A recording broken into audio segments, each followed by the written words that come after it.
চাচা আপনি এখানে কি করতেছেন? বাইরে যাবি ঠিক আছে, মনে করলাম তোমার একটু দেখেই। দরজা খোলেন চাচা, আপনি এত রাতে এখানে কি করতেছেন? চাচা আমার যাইতে দাও, চাচা এটা কইরা আমার যাইতে দাও, চাচা আমার যাইতে দাও, চাচা আমার যাইতে দাও, চাচা আমার যাইতে দাও, চাচা আমার যাইতে দাও, চাচা।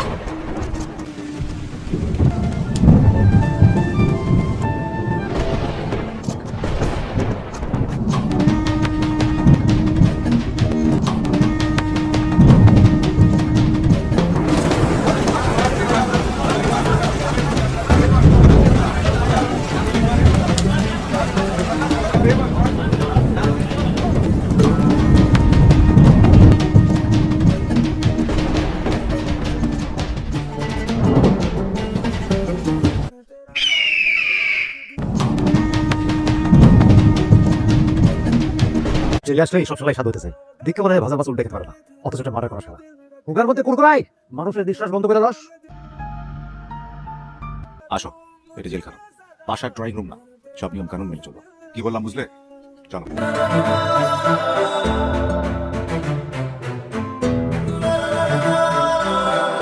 আসসালামু আলাইকুম স্যার। স্যার আমার বাবার নাম মাসুদ হাসান, আপনার বাবার বন্ধু ছিলেন, একটা রোড অ্যাক্সিডেন্টে মারা গেছেন উনি। আমি তার মেয়ে আয়াত। উনি আমার বাবার বলতেছিলেন না, আমাদের অফিসে চাকরি করতেন। আমার বাবা বলতো আপনার বাবা উনি নাকি একই স্কুলে পড়তো, তারা বন্ধু ছিলেন। ঠিক আছে, এখন আমার এখানে কেন এসেছেন, আমি কি করতে পারি?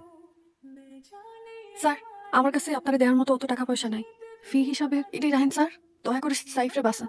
বিশ্বাস করেন ওর মতো ভালো মানুষ হয় না, আপনি মামলাটা নেন স্যার। সাইফ আমার জন্য জেল খাটতেছে স্যার, দয়া করে আপনি সাইফরে বাঁচান। সাইডটা কে? আপনার হাজবেন্ড? স্যার সাইফ আমার জন্য জেল খাটতেছে, বিশ্বাস করেন আমি ওর স্যারে বাঁচবো না রে স্যার, আপনি ওরে বাঁচান। দেখি ফাইলটা দেখি, দেখা যাক কত কি করতে পারি। ওগুলো আপনার কাছে রাখবেন। স্যার আপনি সত্যি দেখবেন তো? উকিল মানুষ তো, বিপদে আপদে না পড়লে কেউ আমাদের কাছে আসে না। দেখি আপনার জন্য কত কি করতে পারি। ওগুলো করার প্রয়োজন নেই, মামলা দিতে নি, তারপর দেখা যাবে কি করা যায়। দেখুন আপনি তো কিছুই ক্লিয়ার করছেন না। আমার জানা মতে ওই রাতে চেয়ারম্যান আয়াতের সঙ্গে ধস্তাধস্তি করেন, আয়াতের সম্ভ্রমণী করার চেষ্টা করেন, ঠিক তো? রাতে আমি খুন করেছি, ফাঁসি দিলি দেন, তারপরে ওই রাতে কোনো উল্টোপাল্টা কথা বলবেন না। আপনি তাকে খুন করেছেন, আদৌ সেটা কোন কিনা সেটা আপনাকে জানতে হবে। শুনুন, আপনাকে হেল্প করার জন্য আমার এখানে আসা। হ্যাঁ, আমাকে একটু পরিষ্কার করে বলুন ওই রাতে আসলে কি ঘটেছিল। আপনি কথা বোঝেন না? আমি নেমু খারামি করেছি, আমি মারিছি, আমারই হাত দিয়ে মারিছি, কোনো সমস্যা না।